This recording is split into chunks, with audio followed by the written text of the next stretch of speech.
19 вересня 68-го в українськім Запорожжі з'явився на світ хлопчик Андрей. Акушерка сказала щасливій маті: "У вас народився футболіст". Бо в той день якраз гуляв місцевий металург. Весь город дихав футболом.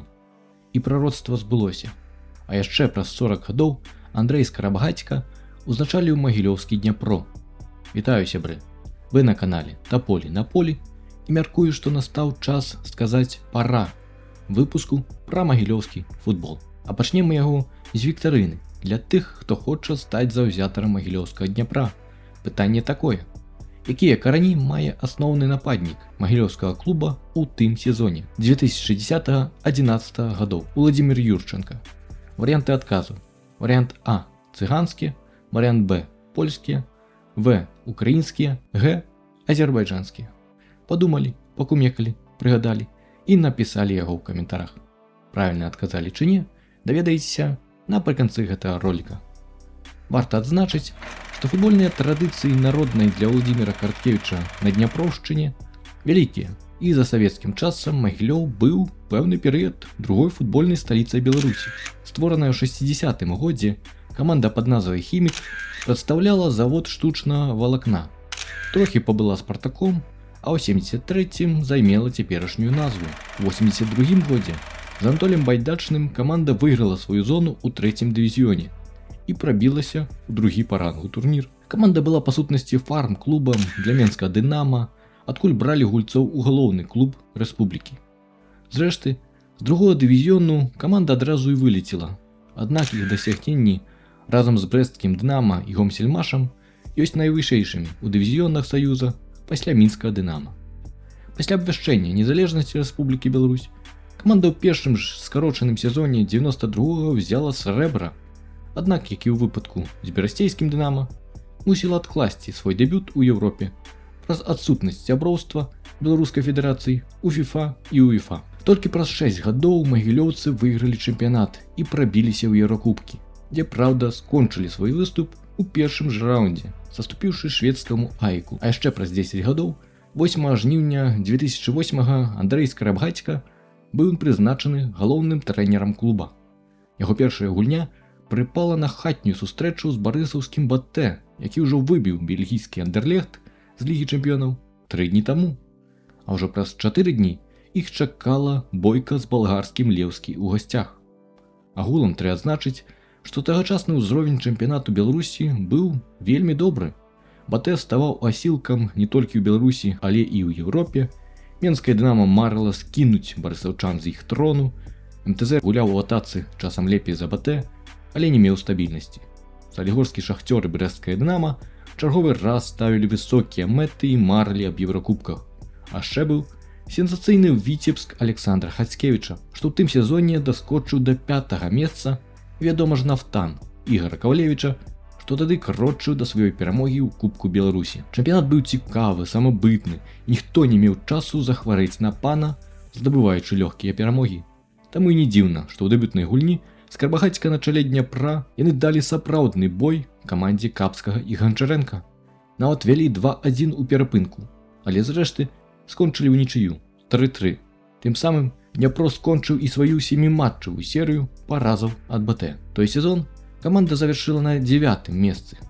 Наступны мусіў стаць першым паўнавартасным для новага трэнера. Каманда яго пачала сціпла, паразай ад барысаўчан на выездзе, але надалей пачала чаргаваць перамогі над моцнымі супернікамі з паразамі ад аўтсайдераў. Даецца, моцы надалі 2 запар хатнія перамогі ўлетку над беларускімі грандамі. Спачатку над мінскім «Дынама», а потым і над «Батэ». Каманда не мела такой стабільнасці, як «Дынамаўцы» Менска і каманда Ганчарэнка, але рэшта канкурэнтаў былі яшчэ горш. Узровень таго чэмпіянату адлюстроўвае выніковы адрыў ад 3-го Дняпра, што набраў 40 балаў, да 8-го «Тарпеда», што меў усяго на 3 балы меней. Усе былі на адлегласці адной перамогі. Днепр узяў бронзавыя медалі і трапіў у другі розыгрыш Лігі Еўропы УЕФА на наступны сезон. Гэты вынік яшчэ больш варты павагі, улічваючы фінансавы чыннік, бо ўжо тады з'явіліся затрымкі своечасовай выплатай заробкаў. Перад новым сезонам трэнеры дамовіліся з гульцамі, што яны не будуць зважаць на праблемы з грашыма, бо шанец выступіць у Еўракубках выпадае раз на 10 гадоў. Перад пачаткам сезону у аснову з дубля быў пераведзены апорнік Михаил Козлов. З мінскага Дынама быў арэндаван Ігор Зяньковіч, але галоўным узмацненнем стаў анягош Уладзімір Юрчанка. Выхаванец магілёўскага футбола з вуліцы Пушкіна і трэнера Валерыя Семёновича Чаплыгіна яшчэ юнаком з'ехаў у мінскае Дынама. Меў выбуховую хуткасць, якасці топавага нападніка і немаверныя перспектывы. У 19 гадоў быў на праглядзе ў Зеніце. Зрэшты, падпісаў кантракт з раменскім Сатурнам, дзе згуляў толькі 6 матчаў за 2 гады, забіўшы 1 гол.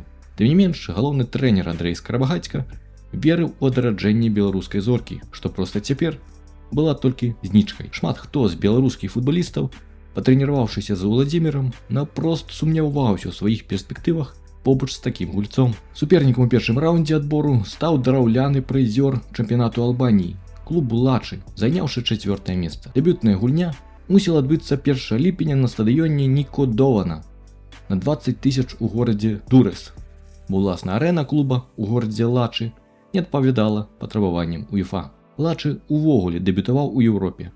Анягож футболісты Дняпра таксама не мелі еўрапейскага досведу. Напрыканцы першага тайма беларусы памыліліся з стварэннем штучнага аўсайду і Бледар Марашы вывеў наперад гаспадароў. Як і ўсе балканскія каманды, футболісты Лачы зацята біліся і недзе кампенсавалі недахоп майстэрства апантанасцю, што анягож не рабіла лёгкім жыццё беларусаў. Таксама і спёка была на карысць албанцаў. Толькі напрыканцы гульні магілёвец Александр Бычанок ляснуў па варотах, а Зміцер Турлін з Бобруйска у мітусні ля варот зраўняў лік па апошняй атацы. 1-1, і ў няпростай гульні беларусы займелі нічыю. Пазней Скарабагацька сказаў, што менавіта тая нічыя дала ім упэўненасць у сваёй моцы. Каманда вярнулася ў Беларусь чартэрным самалётам, на якім дабіраліся і на Балканы. Зрэшты, это быў адзіны такі выпадак у тым еўрасезоне, бо на тым грошы і кончыліся. Груша цвіла апошні год. Праз 3 дні Дняпро прайграў у Менску Дынама 3-0. Вядома, каманда не звыкла гуляць па 2 гульні на тыдзень. А яшчэ праз 4 дні Магілёў мусіў прымаць першы матч Лігі Еўропы. Тым не менш, першая гульня на стадыёне Спартак у горадзе на Дняпры сабрала толькі 3500 магілёўцаў. Падбухтораны заўзятарамі на трыбунах, Днепр пайшоў у атаку і албанцаў наўпрост нібы змыла стадыёна. Ужо ў першым тайме гаспадары забілі тройчы. Спачатку Юрчанка аддаў Бычанку, і той з лініі штрафной адкрыў лік. Потым ужо сам Уладзімір забіў уласнаруч заробленае пенальці 2-0. Менчук Ігор Зяньковіч давяршыў разгром 3-0, і Магілёў паказваў моц свайго горада албанцам. У другім тайме бурапенная плыня Дняпра працягвала руйнаваць плаціну албанскай абароны. Уладзімір Юрчанка забіў штрафнога, амаль без замаху абвёўшы сценку. Немані адквітаў 1 мяч з рыкашэтам 4-1. Капітан Лачы Джуліан Браджа атрымаў выдаленне за другую жоўтую ў сярэдзіне тайма. І таму напрыканцы гульні Днепр знёс апошнія парэшткі абароны балканцаў. Спачатку Бычанок з цэнтра штрафной забіў пустыя, зрабіўшы дубль. Праз хвілю Юрчанка зрабіў хэт-трык 6-1. Албанцы, мусіць, снілі галы Уладзіміра, вяртаючыся на Балканы. Давяршыў разгром Фёдор Чарных, здзекліва адправіўшы мяч у вароты пасля паса Козлова. 7-1, і Дняпро набірае хаду ў Еўропе. У другім раўндзе атрымалі бронзавага прызёра Нарвегіі Стабек, што месціўся каля Осла. Нарвежцы за мінулыя 3 гады сабралі ўсе камплекты медалёў ва ўнутраным чэмпіянаце і былі сапраўднымі вікінгамі з поўначы.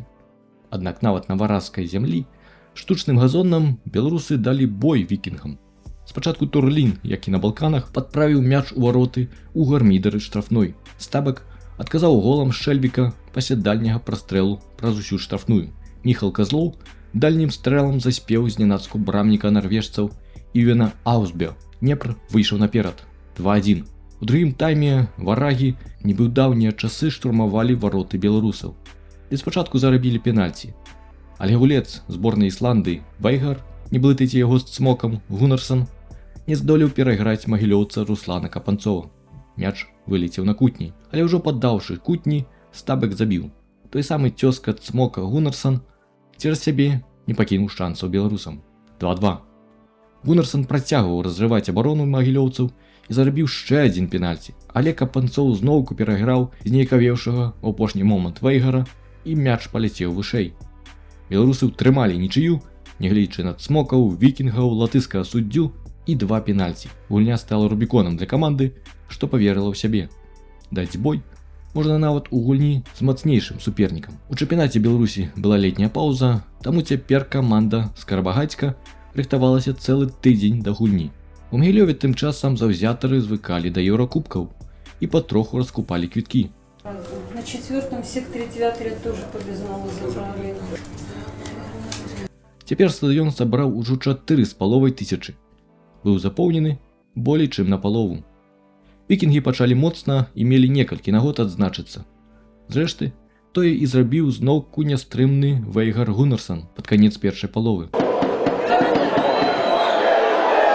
Падвоіць перавагу не даў Руслан Капанцоў. Тое ж не даў зрабіць і Кнутсен Зяньковічу. Гульня хілілася да канца і здавалася, што Стабек стрымае беларусаў. Аднак не сталася, як гадалася. Руслан Капанцоў моцна выбіў мяч і пад вокліч з Карабагацька выйшлі. Дняпроўцы выйгралі мяч у версе, і няўрымслівы Юрченка збег ад усёй Нарвегіі і перайграў галкіпера. 1-1. Дняпро праходзіў далей. Абедзве каманды мелі магчымасць схіліць шалі на свой бок, але не шанцавала. Пад канец гульні нястрымны Юрченка зноўку збег ад усіх і мог усё ж прынесці перамогу, але прабіў міма. Але і нічыі хапіла, каб прайсці далей.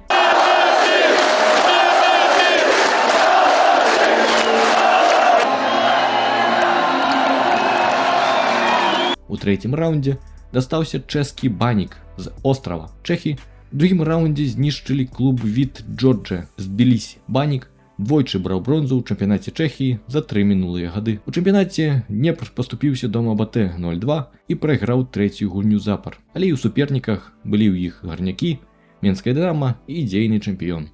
У першым тайме Юрченка і Зяньковіч маглі вывесці наперад беларускі клуб, але білі кепска. Чэхі адказвалі навесамі і білі з другога паверху. У другім тайме асцярожная гульня трывала. Чэхі маглі выйсці наперад, але ратаваў Капанцоў. А праз гадзінку гульні Мінчук Ігор Зяньковіч забіў пасля кутняга. 1-0. Далей на дняпроўцы скемелі, што нямашака чаго баяцца чэхаў, і маглі падвоіць перавагу. Адам Варадзі мог зраўняць рахунак, але дняпроўская хваля была дужа моцнай. 1-0. І Днепр упершыню выйграў першую сустрэчу ў супрацьстаянні, на якой заўзімаліся за магілёўскі клуб 5000 гледачоў. 1 жніўня у Брэсце Дняпро перарваў сваю серыю з паразаў ва ўнутраным спаборніцтве, адолеўшы Дынама 3-2. У Чэхію каманда дабіралася на 2 аўтобусах, грошай на чартер ужо не было. Пад Баранавічамі нават прабілі кола, але каманда, як і дамовілася, трывала ўсе праблемы дзеля мэты – добра згуляць у Еўропе, бо не марыць пра групавы этап ужо было нельга. У гульні ў Чэхіі гаспадары зладзілі свята футболу з шалёнай падтрымкай Баніка. Аднак тое ім не дапамагло, хоць яны і маглі забіць першымі, але брама ўратавала Капанцова. У сярэдзіне тайма Юрченка забіў з пенальці, Радзім Рэзнік зраўняў дальнім стрэлам. Беларусаў зноў ратаваў каркас брамы, абедзве каманды меліся забіць яшчэ, але шанцунак быў у Магілёва. Дыхтоўны пас Бачанка скончыў голам Ігар Граза Чэхаў Зяньковіч, зрабіўшы тое з перабінтаванай галавой. 2-1, і каманда Андрэя Скарбагацька выйшла ў апошні раунд адбору, бо далей быў ужо групавы этап Лігі Еўропы. Шчасце на дняпроўцаў, здавалася, хутка прыйдзе да іх па рацэ. Але ім дасталася падводная лодка. А менавіта іспанскі Вільяррэал з аднайменнага горада. Летась яны былі 5-мі ў іспанскай ла-лізе, прапусціўшы наперад толькі грандаў – Барселону, Рэал, Севілью і Атлетика Мадрид. Ніжэй іх былі, напрыклад, Валенсія і Атлетик з Більбаа. Сказаць, што гэта быў іншы ўзровень, не сказаць нічога. Іспанцы маюць мянушку «Жоўтая падводная лодка», бо калі ў 66-м выйшла песня Бітлз «Жоўтая субмарына», іспанскія заўзятары пачалі яе спяваць, гледзячы на жоўтую форму сваіх гульцоў. Тое прыйшлося да душы, і таму нават маскот клуба Грахет мае на галаве падводную лодку. Днепр абгуляў дома жодзінскае тарпеда і адправіўся ў Іспанію праз Украіну. Бо беларусы спачатку дабраліся да Кіева аўтобусам і ўжо адтуль паляцелі ў Іспанію. Там з'ездзілі пакупацца на міжземнае мора і рыхтаваліся да гульні. А няго ж іспанскі стадыён усіх уразіў. Ваши впечатления первые, самые яркие. Завтра все впечатления. Я понимаю, что вы много где были, но ваши первые впечатления. Будем очередных возить завтра. Владимир Викторович, ваши впечатления. Ну что, Слабый стадион. Слабый, очень слабый. Я вижу, что чего-то здесь не хватает. Да. Вот. Днепра не хватало. Перад амаль 8 тысячамі фанатаў на стадыю Эль-Мадрыгал Андрэй Скарбагацька выставіў наступны склад Дняпра: Руслан Капанцоў, капітан Яўген Капаў, Андрэй Ганчар, Эдуард Жэўнераў, Дзеніс Образаў, Зміцер Турлін, Максім Карповіч, Владзімір Шунейка, Зміцер Цярэшчанка, Владзімір Юрчанка ды Ігар Зяньковіч. Супраць іх за Вільярреал выйшлі на поле брамнік Дыега Лопес, што праз 3 гады перайшоў у мадрыдскі Рэал, Анхель Лопес, будучы гулец Мілана Матэа Мусакіо, чэмпіёны свету Карлс Марчэна і Жан Капдэвіла, капітан і чэмпіён Еўропы Маркас Сена, Бруно Сарьяна, чэмпіён Еўропы Санці Касорла, Кані, будучы гулец Інтера Борха Валеро і таленавіты італьянскі нападнік Джузеппе Россі. Іспанцы з першых хвілін забралі мяч і амаль не аддавалі яго, цалкам кантралюючы гульню. Беларусы толькі цікавалі за мячом у нагах суперніка, а калі атрымлівалі яго, то спрабавалі закінуць яго наперад. Нямашака выйсця, як прайсці сярэдзіну поля. Спачатку Марчэна забіў з кутняга Капанцову, што згубіў вароты. Другі гол іспанцаў не залічылі праз парушэнне, але Санці Касорла без перашкод расстраляў браму. 2-0.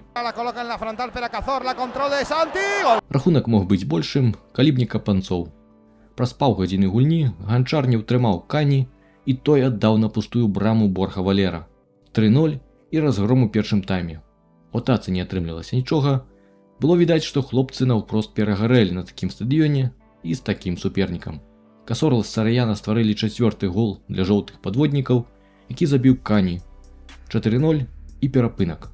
У другім тайме хіба толькі паўмомант меў Юрчанка, што не паспеў за мячом, панцы ціснулі. Днепр яшчэ хіба меў няўдалы удар Турліна. Іспанцы ладзілі перапасоўку ў штрафной беларусаў, і розніцу ў класе было відаць без акуляраў. Хіба толькі марнаваннем Вільярреала можна патлумачыць адсутнасць разгрома ў другой палове. Хіба сапраўдны момант меў Юрчанка пасля дальняга удару. Зрэшты, часам і ў беларусаў ужо нешта атрымлівалася, а за чвэрць гадзіны да канца кропку гульні паставіў дальнім стрэлам Нілмар 5-0 і суцэльны разгром беларусаў, аднак Капанцоў у той дзень і так шмат разоў ратаваў на дняпроўцаў. A buscar el colpeig Kopanzov.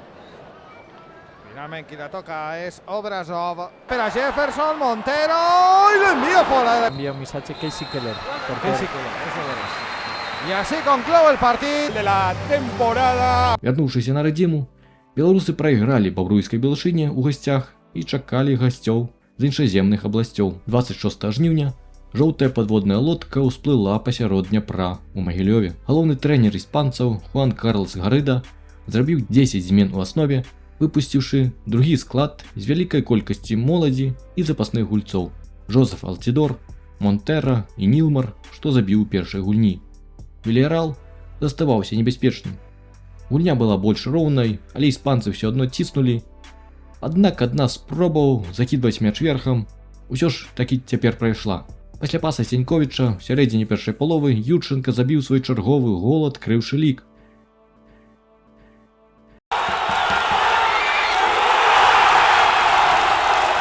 Кажуць, што пасля гола ва ўнівермагі побач з стадыёнам захісталіся жырандолі. Святкаваў гол нападнік традыцыйным кульбітам. Іспанцы пайшлі адыгрывацца, і калі спачатку Капанцоў ратаваў, то ўжо пасля ўдару Нілмара нават Руслан не абараніў вароты. 1-1. У другім тайме Дняпро спрабаваў патапіць жоўтую субмарыну, але іх ратаваў брамнік. У сярэдзіне другой паловы аўтар галявой перадачы Крыстабаль зарабіў выдаленне, і экіпаж падводнай лодкі зменшыўся. Аднак і ў 10 іспанцы стваралі моманты, на замену выйшлі гульцы асновы, і ў кампенсаваны час Рубен дабіў мяч, што адбіў Капанцоў. 2-1 і стадыён змоўк. Тым не менш, гульцам дзякавалі пасля гульні за варты павагі выступ у Еўропе, бо з іспанскімі камандамі зазвычай кепска гулялі ўсе беларускія клубы, уключае БТ. А ў тым сезоне падводнікі занялі першае месца на групавым этапе, у плэй-офф прайшлі іспанскі Напалі, нямецкі Леверкузен, нідерландскі Твенте і толькі ў паўфінале саступілі будучаму пераможцу партугальскаму Порту. А цяпер вернемся да віктарыны. Тож якія карані мае Уладзімір Юрченка, што забіў тады аж 6 галоў? Украінскія карані мае галоўны трэнер Андрэй Скарбагацька, што нарадзіўся ў Запорожжы. А Юрченка мае цыганскія карані. Ды і ўласна ніколі не адмаўляўся ад свайго народу, лічыўшы сябе напалову беларусам, напалову цыганам. Нападнік, яшчэ калі быў футбалістам, файна спяваў, чым і займаецца пасля завяршэння кар'еры.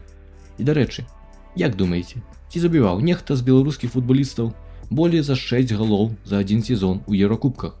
Пішыце свае меркаванні ў каментарах. Сябры, я дзякую тым, хто даглядзеў гэты выпуск да канца. Напішыце, калі ласка, каментар пад гэтым відэа. Ну а пакуль.